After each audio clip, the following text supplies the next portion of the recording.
yang selalu saya canangkan ke dalam diri saya bahwa kendala atau masalah itu sebenarnya adalah tantangan. Tantangan yang harus saya taklukkan.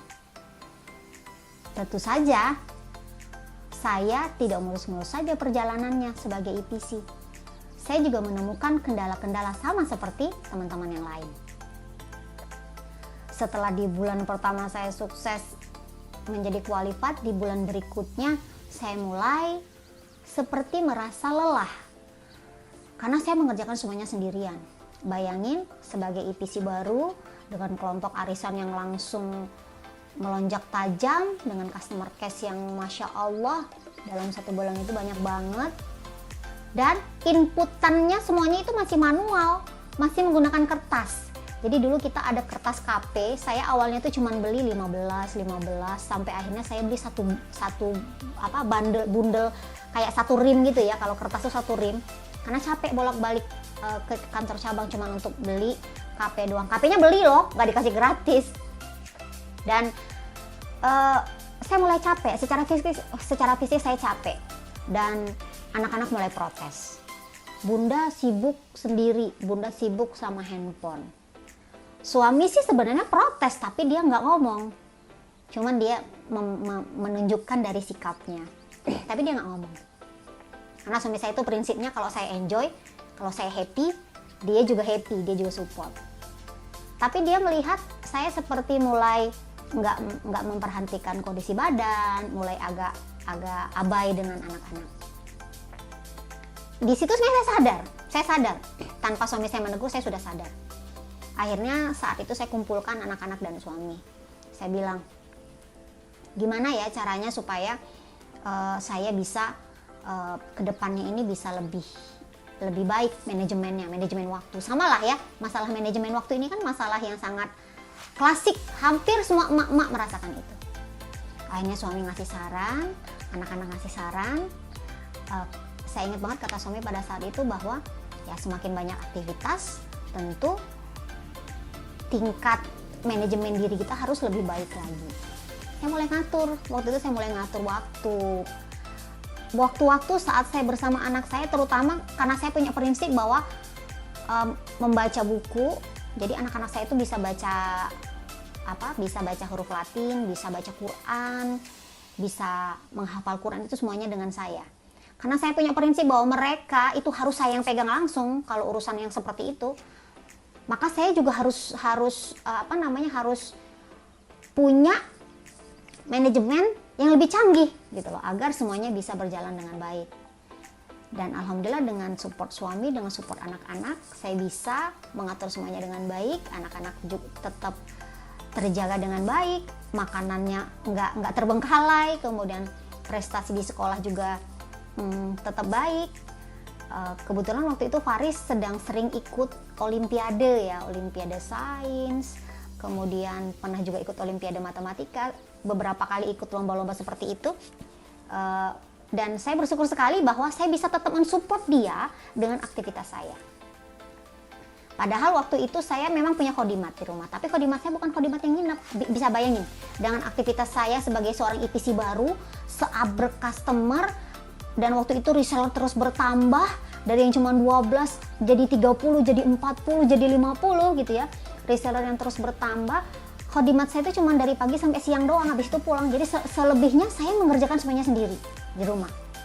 Ngurusin anak-anak, ngurusin reseller, ngurusin diri saya sendiri, ngurusin suami dan semuanya. Saya mengerjakan semuanya sendiri.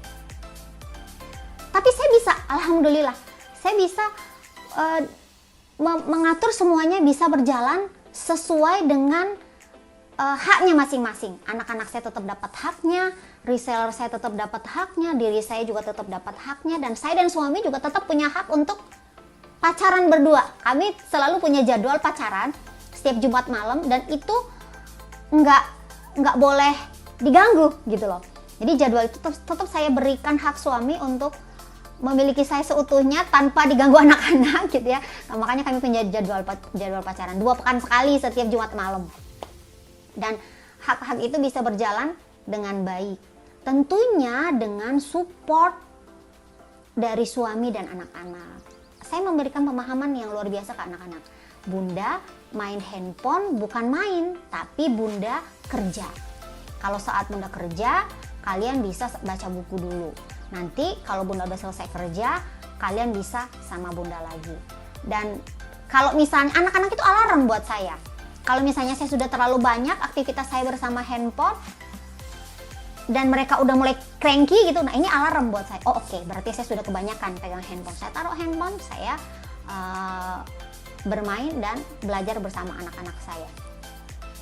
Dan ya memang learning by doing sih ya, sambil jalan. Kita nggak bisa langsung semuanya ideal. Mau langsung semuanya anak-anak oke, suami oke, kerjaan oke. Ya memang nggak bisa langsung, semuanya bertahap. Jadi pada saat saya menemukan kendala-kendala itu, saya kemudian memberikan tantangan kepada diri saya. Saya harus bisa melewati tantangan tersebut dan saya harus berhasil menaklukkan tantangan tersebut. Bukan kemudian menyerah. Pada saat saya menemukan tantangan bahwa anak-anak saya mulai rewel, suami saya mulai protes, aduh udahlah saya nyerah, saya nggak mau lagi jadi IPC, enggak. Tapi saya menjadikan itu sebagai tantangan untuk saya taklukkan. Dan alhamdulillah dengan tekad saya yang kuat untuk menaklukkan tantangan tersebut, suami percaya dengan saya. Oke, Abi percaya Bunda bisa tetap support anak-anak, tetap support Abi tanpa kemudian mengurangi kualitas kerja Bunda sebagai seorang IPC. Dan itu benar-benar yang saya pegang banget sampai sekarang yang saya pegang banget. Bahkan sekarang Faida anak saya yang usia 5 tahun itu ngaji, menghafal, belajar semuanya sama saya. Padahal kalau orang lihat saya selalu online ya, di WA saya termasuk yang fast respon terhadap IPC, terhadap reseller, saya termasuk yang fast respon. Tapi urusan anak-anak saya beres. Faida sekarang alhamdulillah sedikit lagi selesai juz 30. Abang kakaknya sudah di pesantren sekarang, sudah agak lega sih, waktunya sekarang sudah agak lega karena yang nomor 1 dan nomor 2 sudah di pesantren. Kalau dulu sebelumnya tiga-tiganya di rumah nih selama 2 tahun ini ya, selama corona ini kan tiga-tiganya di rumah. Itu benar-benar mentreatment anak yang nomor 1 yang sedang dalam fase berontak-berontaknya karena kan ABG ya, cowok ABG yang punya banyak maunya, yang itu banyak yang bertolak belakang dengan idealisme emaknya gitu ya. Kemudian anak nomor 2 yang sedang beranjak ABG juga gitu, dan luar biasa tuh. Tapi alhamdulillah dengan support suami tentunya ya, kami bisa melalui itu dengan baik dan tanpa kemudian mengurangi jatah hak dari masing-masing tersebut. Tapi memang semuanya butuh proses. Dan saya melewati proses itu dengan pantang menyerah. Saya nggak mau menyerah dengan keadaan, saya nggak mau menyerah dengan tantangan, saya nggak mau menyerah dengan kendala. Kendala itu saya punya prinsip bahwa kalau ada kendala saya akan taklukkan kendala itu. Saya nggak mau kendala tersebut yang menaklukkan saya, karena Allah memberi kita akal tentu dengan keyakinan bahwa kita bisa menghadapi semua kendala yang Allah berikan, bahwa semua ujian yang Allah berikan kepada kita itu sudah sesuai dengan porsinya masing-masing.